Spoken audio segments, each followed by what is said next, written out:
Hey, my friends. Hope everyone's having a good 24.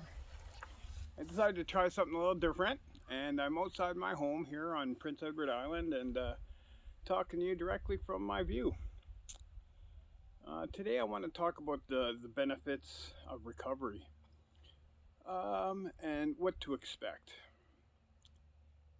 When we first enter recovery and our first, say, month of sobriety, we usually tend to think that we're a lot farther along than what we are. We usually look to people and say, "Hey, why aren't you trusting me now? I know I'm 30 days clean. What's the problem?" But everybody has, when you've been burned, you're a little bit shy, and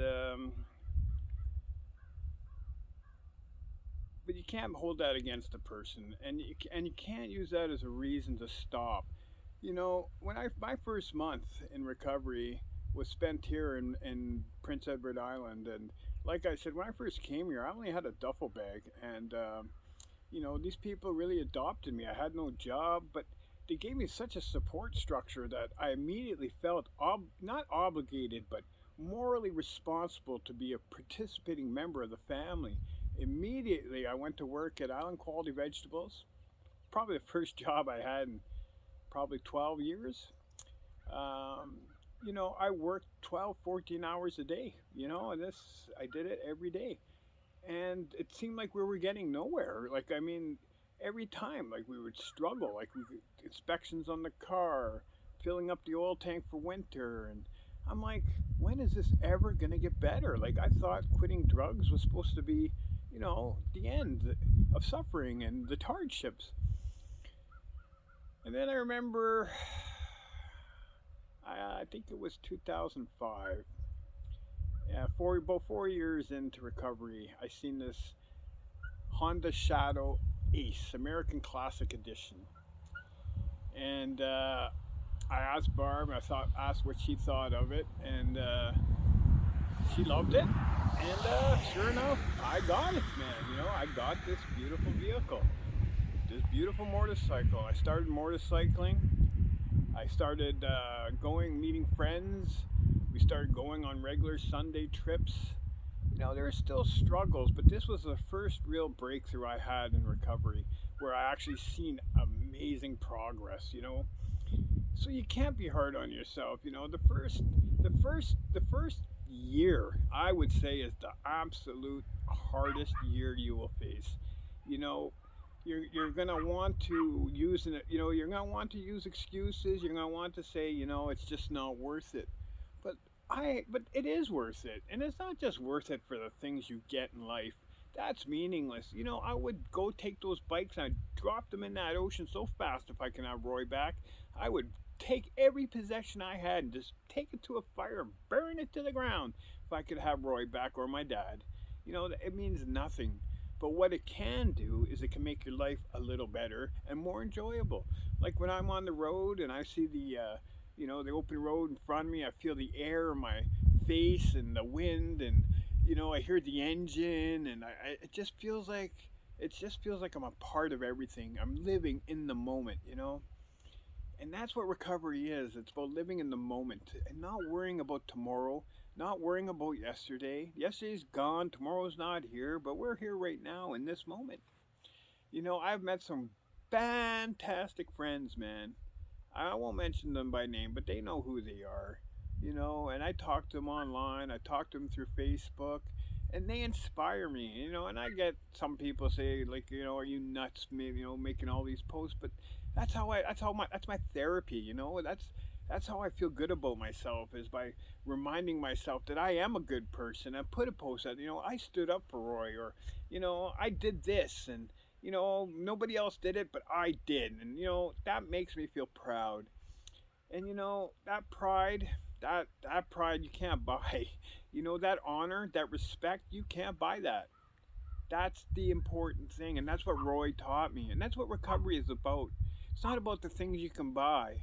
It's about the healing. It's about growing. It's about a spiritual journey.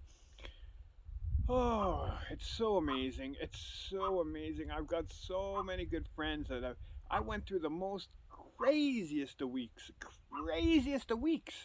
But all my friends stood by me, all of them, and they all supported me.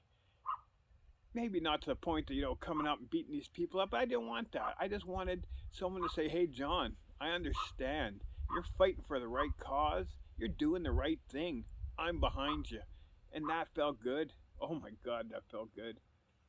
Like I said, I went from dime bags of heroin to, $10,000 motorcycles, and my life is different now. It's almost like two lives now. It's almost like that didn't actually happen. Yet I know, and I have the scars and reminders that it did happen. I don't know, people. I know what you got to do is you got to take an honest look at yourself, and you got to say, look, do I want this? Do I want this addiction, this pain, this misery I'm putting myself through every day?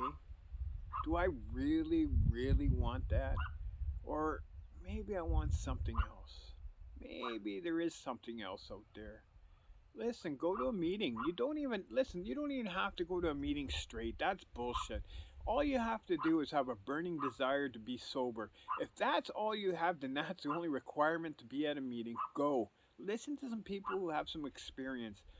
I don't do the meetings as much as I used to, and perhaps I should, and maybe that's why, things kind of went the way they did. But I do. I'm active in recovery online. I'm active, and so I do think that I have proper support in my life to keep me going. But I always keep an eye on things, and sometimes things slip, and I start slipping, and we're only just one moment away from using it. It doesn't matter how many years you have in. You could be 21 years, and then all of a sudden, boom, it's over. It's not over, but you're back to using, and that's not what you want. Guys. I'm happy with me today. Like, I don't know. I used to think I was better. I said, look at what I did. Look at what I did. I recovered from heroin. I was in jail. I was on the streets and blah. Look what I did. No, it wasn't me, guys. It wasn't me at all. It was the people in my life. It was Roy. It was Barb. It was Trina. It was Ashley. It was Briley. To some extent, it was some of my family in BC, but not much. It was here, and that's why I have such a loyalty. And loyalty and respect is everything. Your word is everything. Without it, you're nothing. So let's do it today together. Message me if you need help. Message me if you want to talk. I'll talk to you. I'll give you my phone number privately. You want to go for a coffee? Talk about what's happening. Maybe I can help. I don't know. But if I can, I will. And that's a promise. And I don't break my promises. I love you guys. Have a happy 24th.